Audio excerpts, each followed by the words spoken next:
Ya está todo preparado para empezar el partido en la casa de los Gutiérrez con IKEA. Atrás está el sofá Civic, con diferentes covers para hacer match con cada selección. En el medio, los vasos Lodrat, repartiendo bebidas por todo el campo. Calentando por si viene alguien extra está la silla plegable Gunde. Y arriba, Ostaval, la coffee table de 2 alturas marcando un gol con cada snack. Visita IKEA y logra crear el line-up ganador para disfrutar del fútbol en tu casa. Con buena calidad y buen precio. IKEA sueña sin medida. Ser podcast. We've been gone for such a long time that I'm almost afraid to go home. A long road is a long, dragged out imagination where things can go wrong, but we keep rolling on.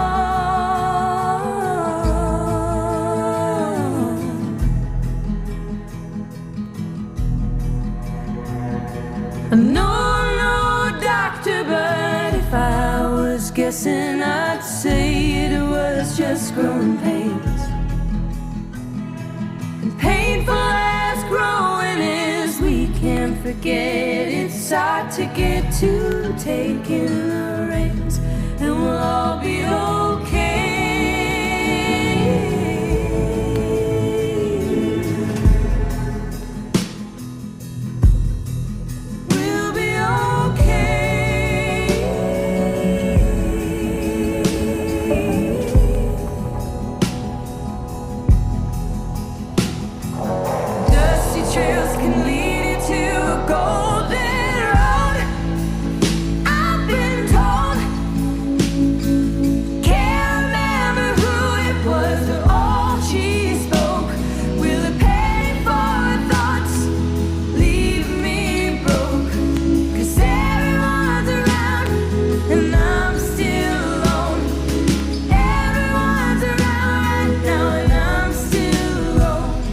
Juanjo, pensaba que te estaba dando algo.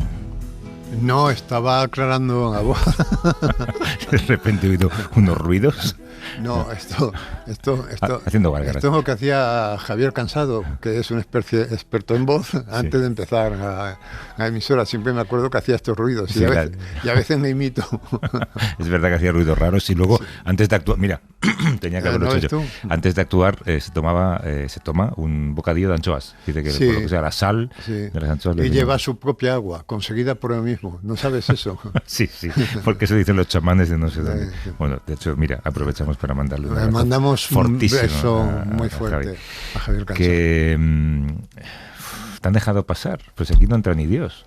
Bueno, yo he cogido un metro en Alameda Osuna, que es cabecera línea, y ahí no había mucha gente todavía, pero ahí se ha subido, entre otras personas, un matrimonio joven con 3 hijos.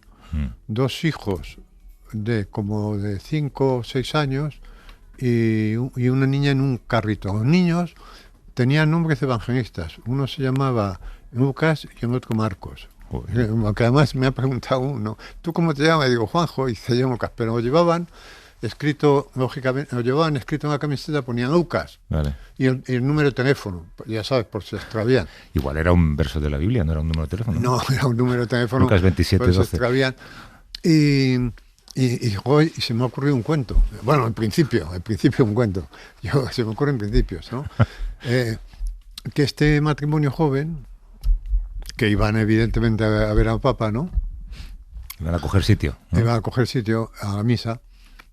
El teléfono, voy a imaginar que era el móvil del padre, porque el padre estaba así como dirigiendo y la madre estaba más atendiendo a las cuestiones prácticas de la bebé y tal, ¿no? Triste metáfora de muchas realidades. No, una división de papeles muy tradicional, muy normal.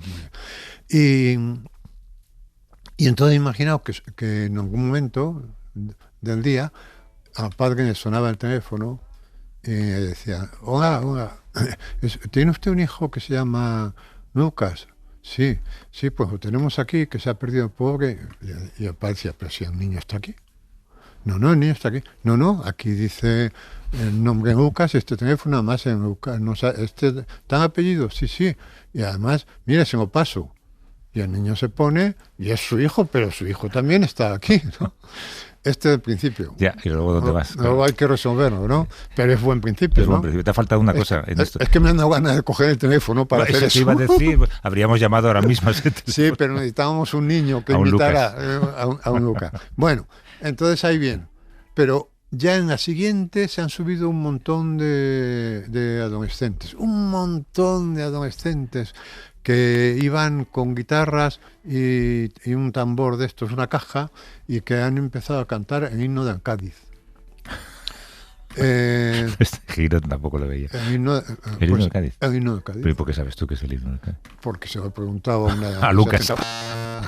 Y me ha dicho, es el himno de Cádiz. Una de las chicas que iba cantando a mi lado, porque se han sentado, iban de pie, pero a mi lado, y una chica que iba a mi lado iba cantando, porque iba con el grupo. Y digo, ¿qué es esto? Que pensé que era un canto religioso, pero había cosas que no me cuadraban. Y dice, no, es el himno de Cádiz. Luego ha ido subiendo gente. Yo ya me empecé a agobiar, porque además en la línea 5 del metro de Madrid, sabes que no es más misteriosa.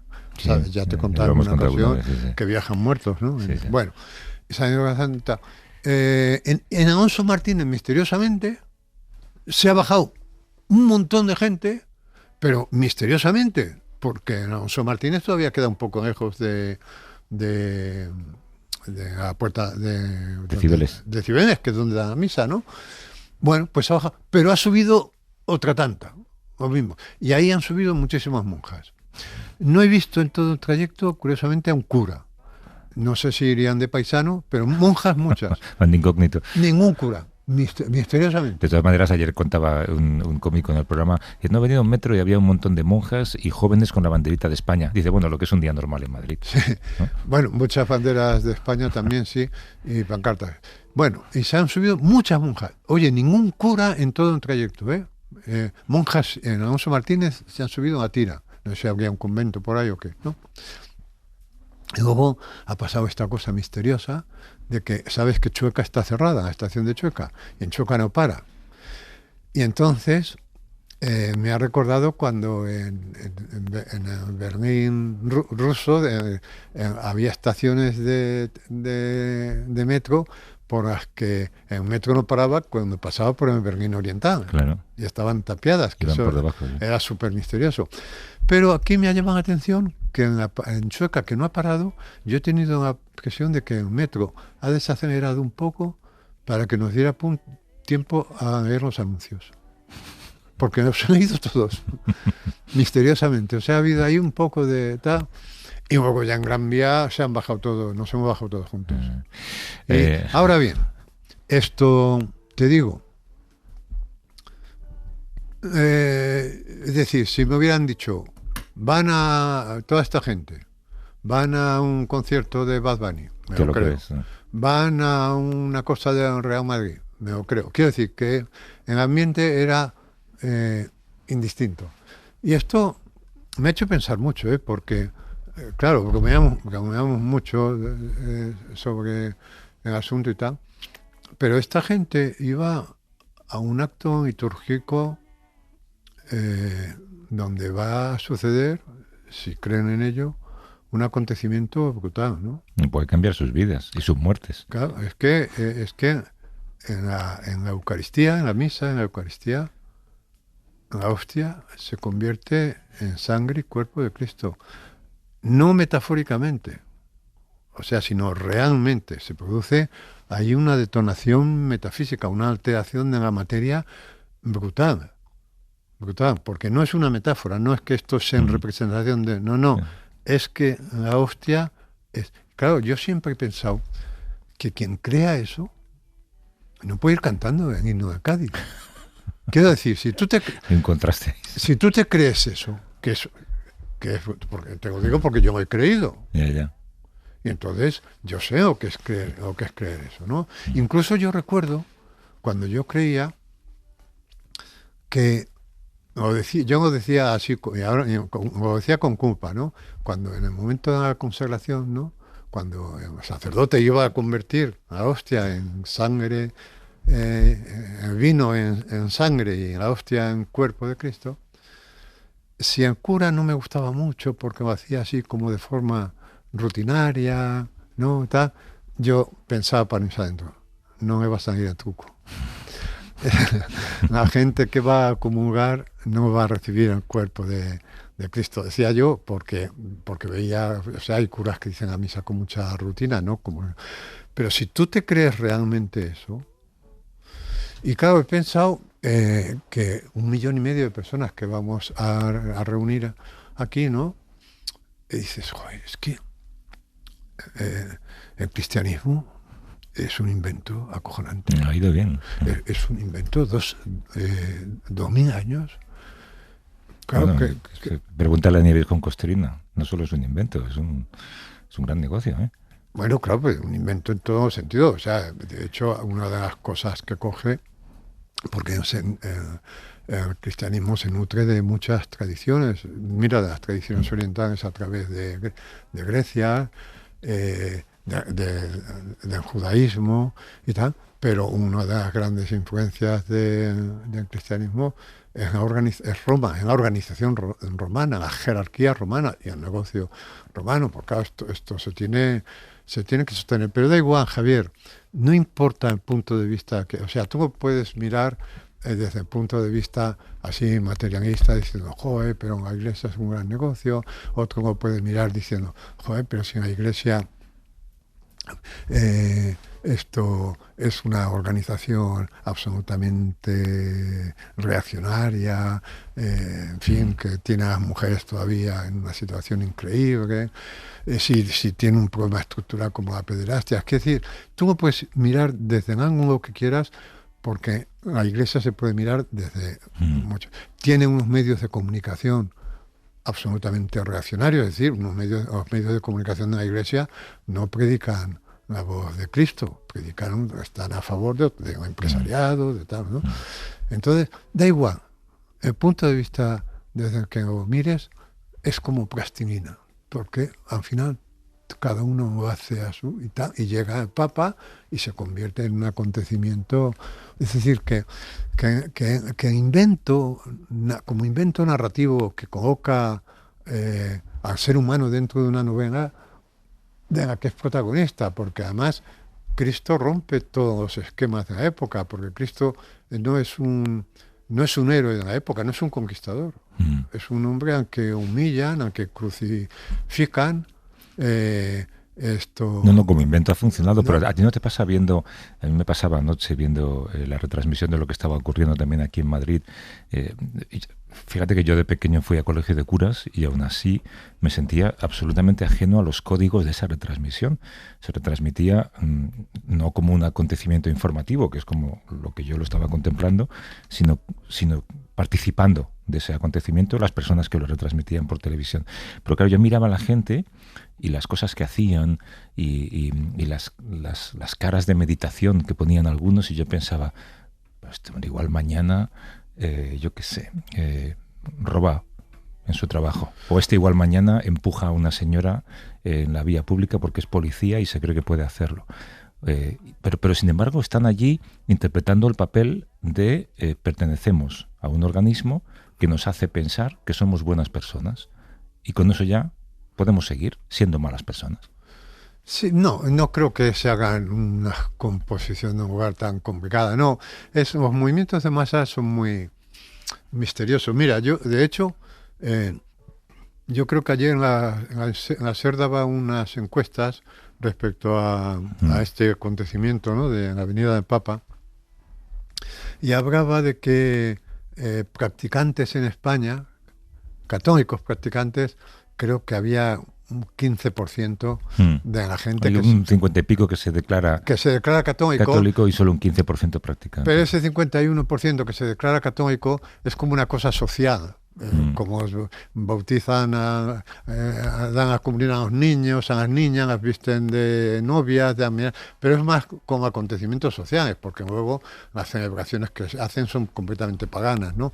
Es decir, que es gente que es esto que llaman ahora también en FOMO, en estar en estar en el ajo, en estar donde está la gente, porque si realmente, o sea,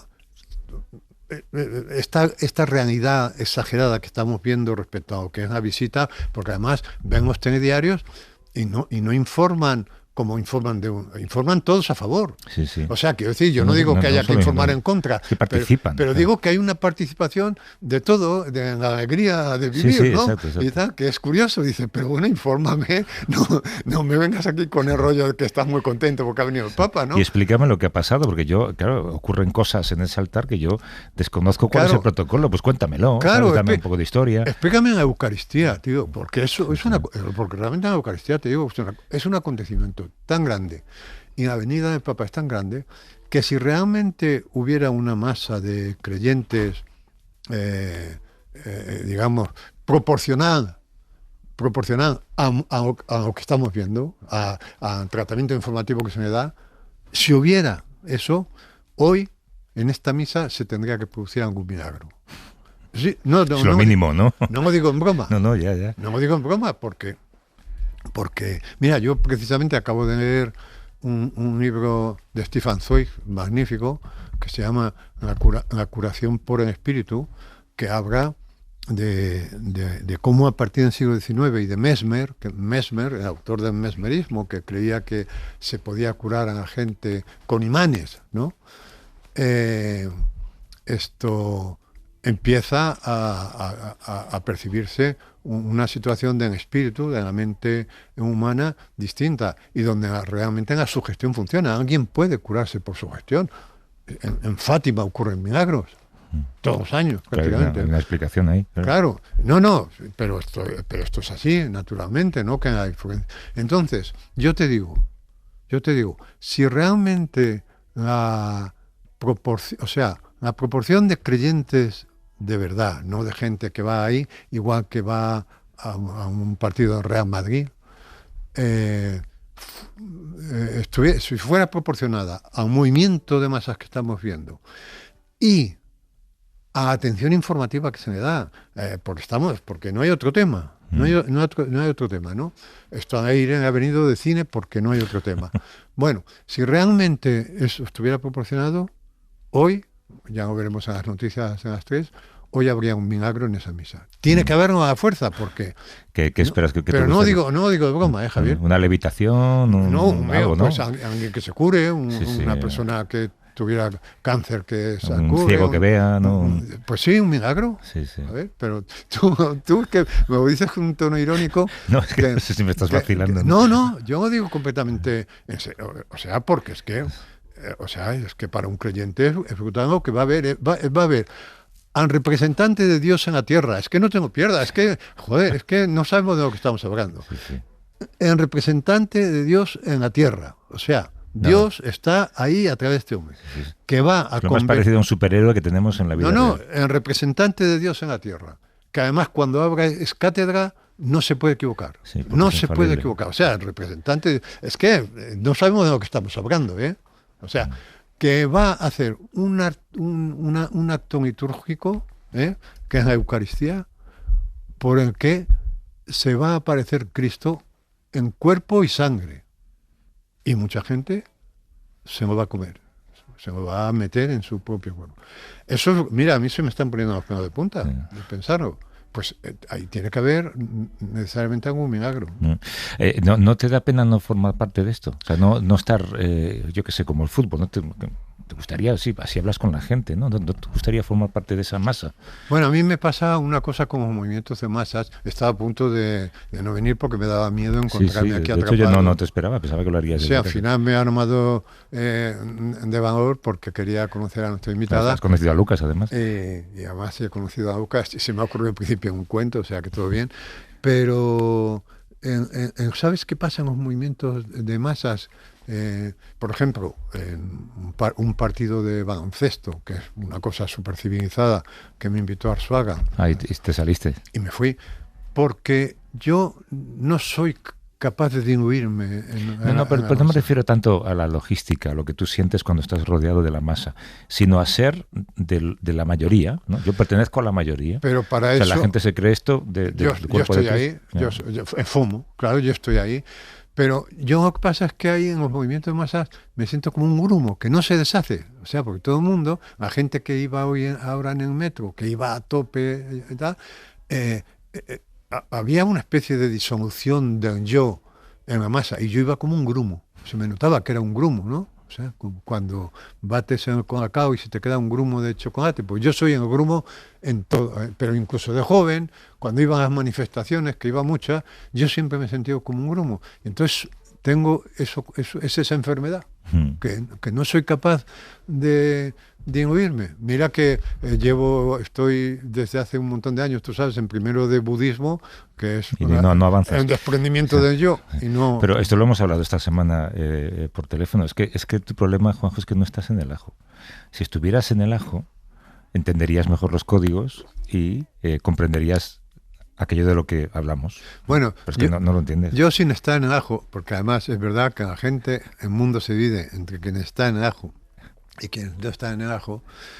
Si yo sin estar en el ajo, a uno de estos jóvenes que iban en el metro cantando la canción del Cádiz, yo le habría dicho, tío, que vas a asistir a un fenómeno rarísimo, un milagro, a transustanciación. Me había dicho un poco de seriedad. Que por cierto, tú me contaste, no me cantes. hablando de esto de estar en el ajo, ¿no? Tú me contaste una anécdota tuya que me hizo mucha gracia y que demuestra que tú tampoco estás en el ajo. Bueno, pero esto ya es hora todo el mundo sabe que no seguimos el fútbol, pero claro, al no seguir fútbol pierdes una capacidad de relación con tus congéneres que en España es brutal. Yo te contaba que una vez fui a un taller a recoger el coche después de una reparación, y para ir hasta el coche había que atravesar un aparcamiento muy largo que atravesé junto a un mecánico, al mecánico que lo había reparado. Y entonces, bueno, pues íbamos en silencio, caminando, y se oía además resonar los pasos porque era un aparcamiento cerrado, y ninguno de los dos hablábamos. Ya habíamos hablado de cuánto costaba, ya le había pagado, me estaba acompañando al coche. Y claro, el silencio era pesado. Y en un momento dado, él, sin venir a cuento, me dijo, anda, que lo de Mourinho. Claro, y había pasado algo con Mourinho, porque yo no supe cómo seguir. No estabas en el ajo. No estaba en el ajo. Claro, pues yo me he pasado la vida con que de repente alguien me hacía una revelación de algo normal, cotidiano y tal. Y yo ingenuo, claro, esto revela cierta ingenuidad, ¿no? No estar en el ajo.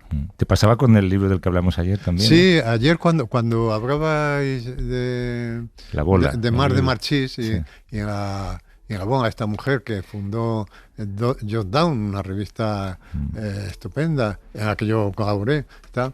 Pero yo cuando colaboraba con esta revista, pues para mí era una revista que había fundado alguien. Pero no me preguntaba quiénes estaban detrás y tal. Me gustaba y la compraba, y luego cuando salió con El País y al leer el libro de Daniel Verdú, digo, anda, hostia, pero si era todo un montaje. ¿Cómo puedo no haber estado en el ajo? O sea, no estaba en el ajo. Pero además lo peor es que encima ahora has visto que todos estábamos en el ajo. Claro, estabais todos en el ajo menos yo. Entonces claro, leí el libro con una sensación de perplejidad brutal. Digo, pero bueno, yo dónde estoy. Yo cómo no me he enterado de esto, ¿no? Bueno, pues esto me pasa continuamente, pero desde que soy pequeño, ¿no? Alguien que dice, no, pero esto es. No, me acuerdo un día que fue a cantar a facultad en tiempos de Franco, y en fin, cuando estábamos en las facultades todo el día con actos de rebelión y tal, y manifestaciones, y fue a cantar, no me acuerdo qué cantante era, pero que a mí y a otro grupo tal, nos parecía que era una mujer de derechas, que no sabíamos qué hacía allí. Y entonces fue alguien del sindicato de estudiantes, y nos dijo, no, que esta viene de París y ha tenido contactos con el Partido Comunista. Ostras, no estábamos en el ajo, creíamos que era de derechas, y resulta que venía de ver a Carrillo, ¿no? Y era todo. Oye, pero todo es lo mismo, eres un grumo, no estás en el Soy ajo. Un grumo. No, soy un desastre de grumo. Antes ha sido gracioso porque te has cruzado con Mikel Ayestarán que ha estado en la primera hora del programa y te ha contado, ya me lo había contado, que ha usado una cita tuya para intentar colarse. Aquello que contaste policial de la Catedral de Sevilla y tal, entonces no les dejaban pasar por la Gran Vía y le he dicho, ¿a dónde va? Le dice el policía. Y ha dicho... A rezar, como dije yo. A rezar, como dijo Juan Comillas. Y le ha dicho el policía, aquí no pasa ni Dios. No cuelga, ni Dios. Oye, que... nos leímos un libro hace poco que cayó en nuestras manos, creo que me lo recomendaste tú, se lo recomendaste a Paqui también, y es un libro impactante desde la primera página, es una historia estremecedora y queríamos hablar con la autora de ese libro porque tiene una historia vital tremenda y además la narra con un dramatismo y una serie de detalles que llegan al alma. Es Margarita Yakovenko. ¿Qué tal, Margarita? ¿Cómo estás? Hola, ¿qué tal? Muy bien. Hola. Margarita es periodista, es escritora también, ha publicado este libro que se llama Ocupación, está editado en Seis Barral, en el que a partir de la muerte de tu abuelo tú cuentas las consecuencias que ha tenido en tu vida la ocupación de una ciudad que apenas recuerdas casi, ¿no? Recuerdas los olores más que otra cosa. La recuerdo, realmente la recuerdo muy bien, porque lo único que sigo teniendo de ella es precisamente ese recuerdo, es lo único que me queda. ¿Y qué es lo que más, o sea, si piensas en ella, lo primero que te viene a la cabeza, qué es? El paisaje, ¿no? Los árboles, el sol filtrándose entre las ramas, los olores que tú decías antes, el olor a polvo en verano, el olor a polen, el olor un poco también a la gasolina de los coches, porque seguían teniendo coches muy antiguos en esa ciudad, y de vez en cuando viajo a otras ciudades europeas o de fuera de Europa, y esos pequeños matices de olores me vuelven a llevar a Tokmak, a mi ciudad.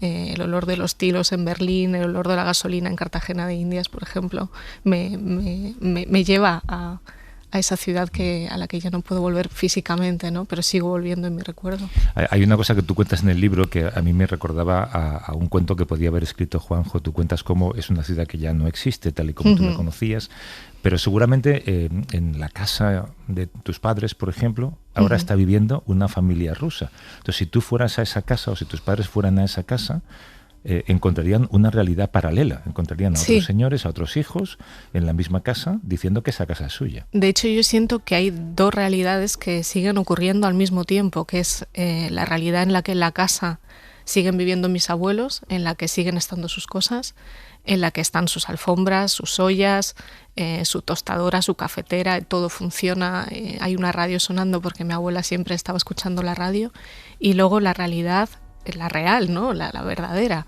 que es esa casa en la que está una familia compuesta por un médico del frente ruso, un médico del ejército, y viviendo entre sus propias cosas, porque las nuestras tenemos constancia de que ya han sido desechadas, que las han tirado y que están en un contenedor. Y es difícil porque la verdad creo, es como que tengo fe en que esas dos realidades están ocurriendo paralelamente, aunque sé que eso no puede ser así, ¿no? Pero hasta que yo no vea esa casa habitada por otros seres que no son mis abuelos, no entenderé que esa casa ya no es mía, que no es una casa a la que yo puedo volver. ¿El médico ruso te lo has inventado o te consta que es un... No, sé que es una familia que al médico se la han entregado, el propio ejército ruso le han entregado esta casa porque está cerca del frente, Tokmak está a unos 90 kilómetros de lo que es el frente ahora mismo, y en la zona ocupada, claro, y entonces tengo constancia de que él cada cierto tiempo viaja al frente, luego vuelve, luego se vuelve a ir, y en la casa se queda su mujer y su hijo, y son los que ahora la habitan, y su hijo va al mismo colegio al que yo iba, llevan una vida paralela a la que llevábamos nosotros estando en Ucrania, pero claro, completamente distinta, porque ellos han sido desplazados, han querido venir también a ocupar este lugar que no es el suyo, que no les corresponde, y que viven tranquilamente sabiendo que están en una casa que la verdad es que no es de ellos, ¿no? Este niño de 10 años podría ser una versión de ti misma, ¿no? Cuando tenías 10 años jugabas en esa casa, Claro. El niño va al mismo colegio, aquí vas tú. Bueno, yo quería decir que Invasión... Ocupación. Que Ocupación es un libro magnífico y muy conmovedor, porque no habla de la guerra de Ucrania, es decir, habla de la guerra de Ucrania, pero universaliza el problema de tal manera que habla de la humanidad y que habla de la historia de la humanidad, porque como estos libros que partiendo de una cosa muy local tienen la capacidad de convertirse en la metáfora de algo más grande, ¿no? Que es lo que hacen los grandes escritores. Nadie piensa que están leyendo 100 años de soledad, pensando que están leyendo la historia de Colombia, por ejemplo, ¿no? Es decir, que el libro de Margarita, hablando de la guerra de Ucrania, no habla de algo mucho más general, habla de todo, nos concierne a todos nosotros, nos identificamos, esta historia que has contado de vidas paralelas, por ejemplo, y tal. Es cierto que Tomac, el pueblo en el que ella fue niña, era un pueblo de 30.000 habitantes en el sureste de Ucrania, un pueblo industrial, esto que no habría tenido importancia de no ser por su lugar estratégico, ¿no? Porque es un sitio fronterizo, y esta es otra cosa interesante, ¿no? Todos somos en alguna medida seres fronterizos, y por eso se ha convertido en un lugar. Pero también con particularidades muy curiosas, ¿no? Y es que la gente que vivía en Tomac hablaba ruso, veían la televisión rusa, es decir, culturalmente eran rusos, pero políticamente son ucranianos, porque en el referéndum, que creo que fue del 91, para ver si Ucrania se separaba de Rusia, había un porcentaje altísimo que sí se separaba, pero tu padre y tu abuelo creo que votaron a favor de quedarse, porque culturalmente se sentían rusos, ¿no? Y mis abuelos votaron a favor porque se sentían soviéticos. Entonces, para ellos, la caída de la Unión Soviética era el mayor drama que podían llegar a vivir, y de hecho luego se confirmó que así fue. Y mi padre me dijo que había votado a favor de quedarse en la Unión Soviética porque pensó que si Ucrania se independizaba le obligarían a hacer la mili de nuevo. Y dijo, yo por la mili no vuelvo a pasar. Y al final Ucrania se independizó, evidentemente mi padre no tuvo que hacer la mili de nuevo, pero bueno. Pero curiosamente, las localidades, digamos, que eran prorrusas en el sentido de culturalmente rusas, son las que más están sufriendo la guerra. Las que más están sufriendo esta guerra, ¿no? Sí, porque son las localidades que Putin quiere quedarse. Entonces, desde que empezó el conflicto, lo que hizo fue someterlas a unas matanzas brutales, como a unos sitios brutales que duraron durante meses, como el de Mariupol, por ejemplo. Y bueno, destruyó prácticamente todo el sistema que había, destruyó a la gente para que luego su mentalidad también a la hora de ver que el nuevo ocupante, cuando se establece en la ciudad, te promete algún tipo de momento de paz, ¿no? Porque ahora que ya te he tomado, ahora no te voy a bombardear, ¿no? Entonces mentalmente la gente dice, bueno, pues prefiero que esto se quede aquí, así, para no seguir sufriendo los estragos de la guerra que sufrimos al principio, ¿no? Entonces el momento del drama primero es tan fuerte que luego cualquier solución que venga te parece buena. Claro. Hay algo muy turbador cuando tú con 30 y tantos años te enteras de que tu familia también fue ocupante, ¿no? Sí. O sea, que es como que se repite. Que la familia de mi abuela materna eran rusos que Stalin había trasladado a tierras ucranianas para repoblarlas. Tremendo. Después de la hambruna en Ucrania, después de la hambruna a la que el propio Stalin les había sometido, ¿no? Pero sí, es un momento que además descubro que a lo largo de toda mi vida se había mantenido en secreto, porque había cierta vergüenza contarlo. Sí, porque al final eran personas que también habían sufrido en Rusia, habrían sufrido los estragos del estalinismo porque les habían quitado todos sus bienes, los habían despojado de todo y luego los habían mandado forzosamente a repoblar las tierras ucranianas, pero aún así eso se sentía como una vergüenza, como una culpa, porque se sabía que eso no estaba bien, porque estábamos ocupando algo que no era nuestro, ¿no? Es que según estás hablando, estoy pensando que es mágico que te estés expresando en un idioma que no es el tuyo. Ah, sí. Ya es el mío también. Ya es el tuyo, pero he leído que tú, en realidad, cuando escribes en castellano, estás traduciendo al mismo tiempo que estás escribiendo. Muchas de las frases, sí, sobre todo las más... El libro tiene como esta doble característica de ser un poco periodístico, y la parte más periodística yo la interiorizo en castellano porque para mí es el idioma en el que trabajo, y luego la vertiente más lírica o más así poética, es verdad que a mí esas frases me vienen en ruso y luego las tengo que traducir. Has hablado antes, has mencionado la palabra paz, creo que es tu abuelo el que decía, y me gustaría que me hablaras de tu abuelo. Nací con una guerra. Y moriré en una guerra, sí. Es la frase que inicia el libro y fue la última frase que escuché salir de su boca también. Claro, mi abuelo nace cuando la Unión Soviética está a 2 años de empezar a vivir la Segunda Guerra Mundial, porque la Segunda Guerra Mundial empieza en toda Europa en el 39, pero la Unión Soviética empieza en el 41. Y él nace en el 39 y toda su vida ha estado marcada por la posguerra. Por la guerra primero y luego por la posguerra y por el estalinismo y por cómo el país se percibía como vencedor de esa guerra, ¿no? Y luego cuando vuelve la guerra a su vida y ya está en sus últimos años, él no entiende que le ha tocado esa suerte, esa mala suerte, ¿no? De nacer en un conflicto, morir en otro conflicto.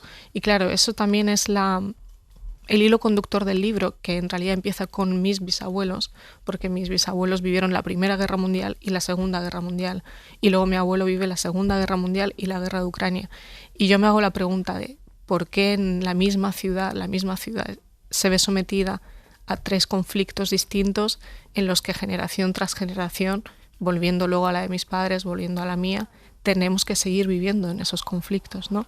Porque esos conflictos forman parte de la vida de mi familia generación tras generación, como que no se supera. No es una guerra que ya pasó y no va a volver, sino que cada generación tiene la suya propia.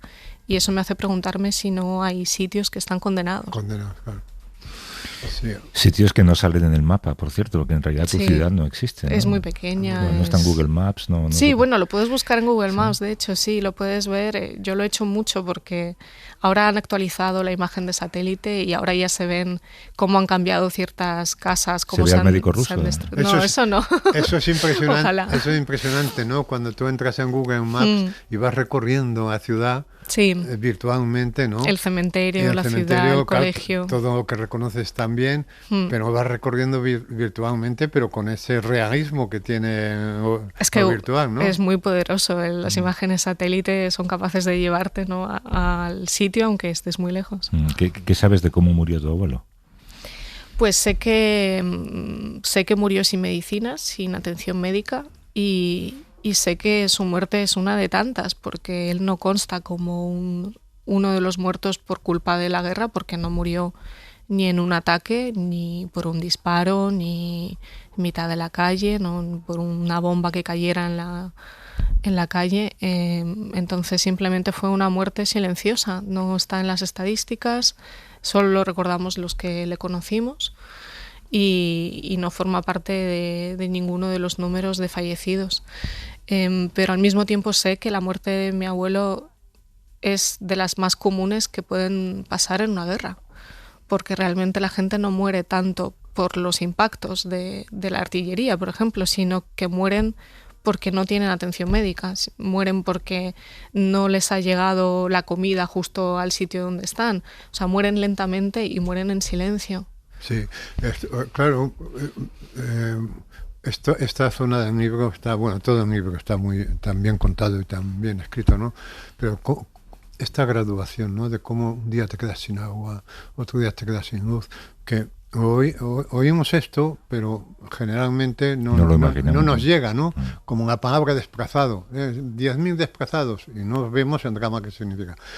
Pero la potencia sintáctica de Margarita está que lo describe, que lo vives, ¿no? Que a través del abuelo. Y luego, claro, es una historia, en alguna medida este libro es como un concentrado, ¿no? De la historia de la humanidad, incluso, ¿no? Que lo disuelves y dices, mira, la historia de la humanidad es un poco es un poco esta, ¿no?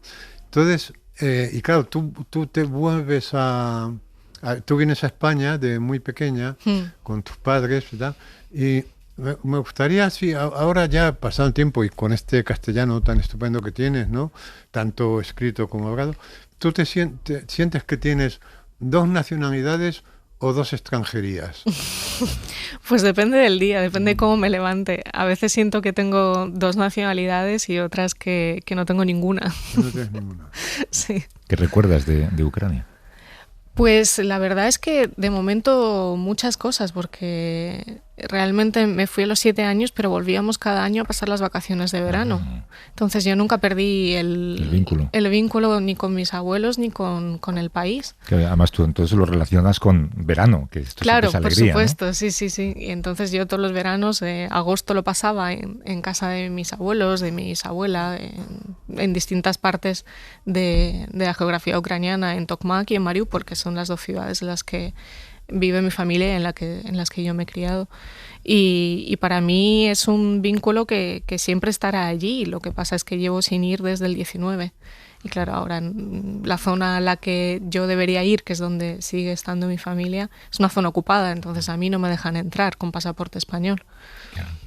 Y mantenéis contacto allí, claro, que intentáis. Sí, mantenemos el contacto con el WhatsApp. De momento con WhatsApp, porque al ser una zona ocupada por Rusia siempre hay este peligro de que bloqueen las redes sociales occidentales y que WhatsApp deje de funcionar en algún momento. Que con Telegram ya lo están haciendo, a veces hacen pruebas y entonces no hay conexión durante días. Y por ejemplo, ayer hablé con mi abuela por teléfono, que ella sigue viviendo en Mariupol y había estado todo el día sin luz y sin agua y sin conexión, porque justo había caído un dron en varios puntos de Mariupol, uno en el puerto y otro en una central eléctrica. Y claro, estos son los drones de Ucrania, que lo que están intentando es recuperar su territorio, pero evidentemente... o sea, que estáis atacados por los vuestros y por los no vuestros, ¿no? Claro, la sensación es, bueno, tú sabes, lógicamente razonas y sabes que lo que están haciendo es intentar devolver el país a sus fronteras, pero el corazón se te parte porque sabes que tienes a una persona a la que quieres viviendo las consecuencias de esa... Oye, y me gustaría hacerte una pregunta que es un poco enrevesada, te digo, pero es que es una pregunta que yo me he hecho conmigo mismo. Yo no tengo un drama como el tuyo, pero yo a los 6 años mi familia se trasladó de Valencia a Madrid y yo viví eso como un trauma muy, muy importante en mi vida, ¿no? Y a veces yo me pregunto, cuando recuerdo a ese niño, me pregunto si recuerdo al niño que fui o al niño que me encontré en Madrid. Es decir, sí. tú cuando piensas en tus 7 años, cuando viniste a España, ¿no? Y piensas, ¿recuerdas a la niña que fuiste o a la niña que te encontraste? Yo recuerdo a la niña que fui antes de venir. O sea, para mí es como que mi infancia se acaba en esos 7 años.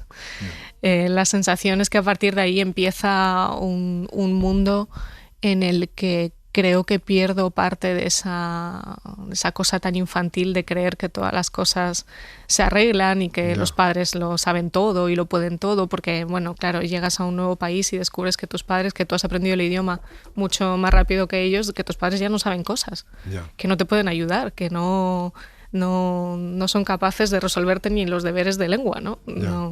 Y entonces ahí se produce también hay una doble, no sé, personalidad, que está la que soy yo ahora y la que me imagino que yo quizá habría sido. De no haber ocurrido. Sí, si yo me hubiera quedado en Ucrania. ¿Y qué habría sido? ¿Cómo te No imaginas? lo sé. No lo sabes. Pero habrás elucubrado, habrás pensado... No lo sé, porque estaría escribiendo, quizás sí, porque siempre es una cosa que me ha gustado, ¿no? Pero al mismo tiempo, a lo mejor, si yo no hubiera venido y no hubiera tenido la necesidad de refugiarme tanto en los libros, que fue lo que hice, refugiarme en los libros de la biblioteca de mi pueblo, en Murcia, pues quizá no tendría esta necesidad de ponerlo todo en palabras, ¿no? Claro, tú cuentas que tus padres, cuando llegaron aquí, tuvieron que trabajar mucho.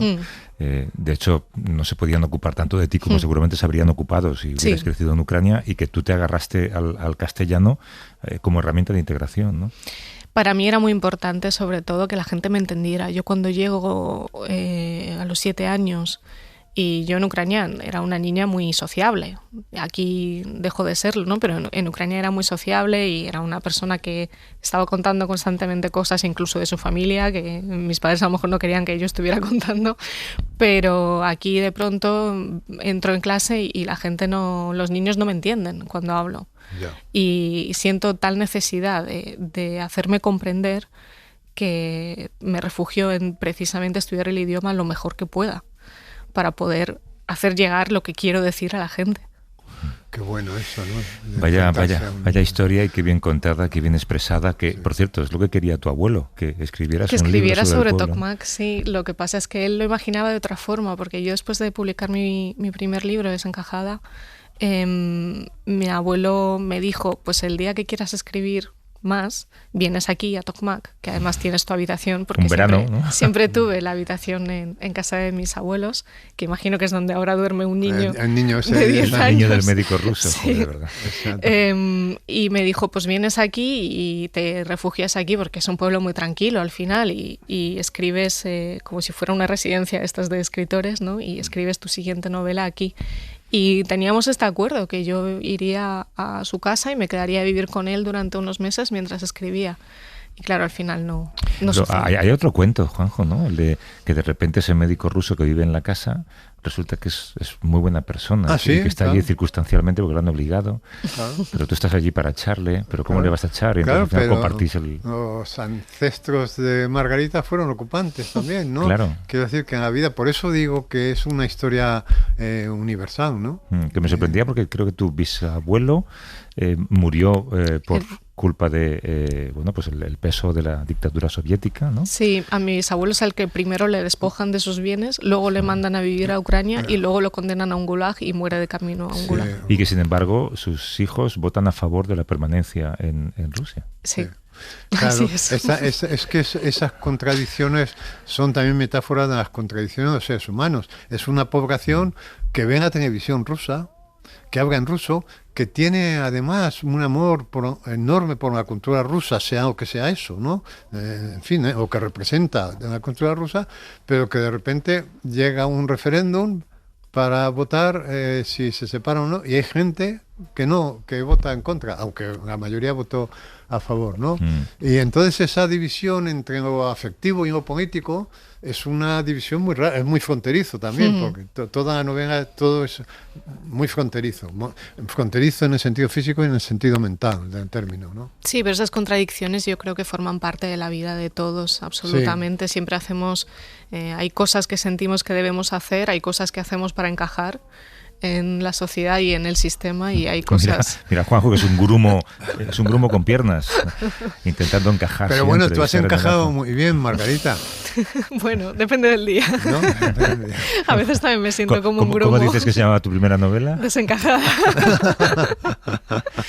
Bueno, oye, que te agradezco mucho la visita. Margarita Yakovenko, que es periodista, es escritora y es autora de este libro fantástico que se llama Ocupación. Lo ha publicado Seix Barral. No hace mucho que salió, ¿no? Salió a mitades de mayo. Mitades de mayo. Bueno, no lo hemos pillado tarde. Todavía te podemos ayudar a lo mejor. ¿Vas a firmar en la feria? Voy a firmar. Firmo el jueves que viene, el sábado y el domingo. Pues ojalá vendas mucho y que mucha gente lea tu historia. Muchas gracias. Margarita, cuídate mucho. Enhorabuena, Margarita, y mucha suerte. Gracias. Bueno, y tú ahora a intentar disolverte. No, yo ahora a ver qué hago. Disolverte. O sea, yo me he hecho mucho valiente viniendo. Sí, es verdad. Y ahora a ver cómo vuelvo yo a mi barrio. Pues te va a costar. Hasta luego.